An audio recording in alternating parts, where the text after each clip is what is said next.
ज्ञानदेव उद्रासी आला, ज्ञानेश्वरी ग्रंथ तयार लिहिला. बघा, वयाच्या 16 वर्षी माझ्या ज्ञानोबरायांनी ज्ञानेश्वरी सारखा पवित्र ग्रंथ लिहिला.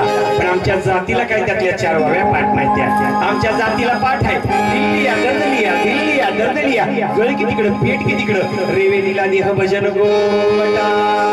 देवाने एवढा सुंदर देह दिला कशासाठी? भजन करण्यासाठी. पण इंजेक्शनावर जन्मलेली औलादन जे शिकायचं दूध पिणारी औलादी देव नाही म्हणणारी कोणी केली बाळा दुधाची उत्पत्ती.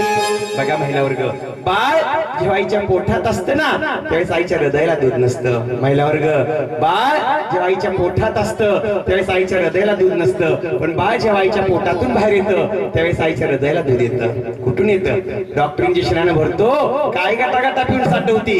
अरे तिथं दुधाची उत्पत्ती करणारा कोणतरी असतो त्याला भगवान परमेश्वर असं म्हटलं जातं. पण आमच्या जातीला 16 वर्ष लागलं की आमची जात बॉम्बालती. 16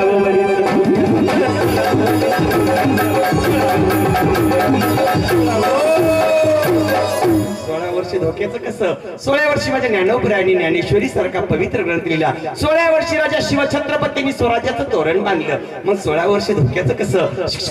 मावशी, संस्कार करावे तर ह्या लहान लहान लेकरांच्यावर करावेत. तुळशीची पवित्र माळ घालावी तर ह्या लहान लहान लेकराला घालावी.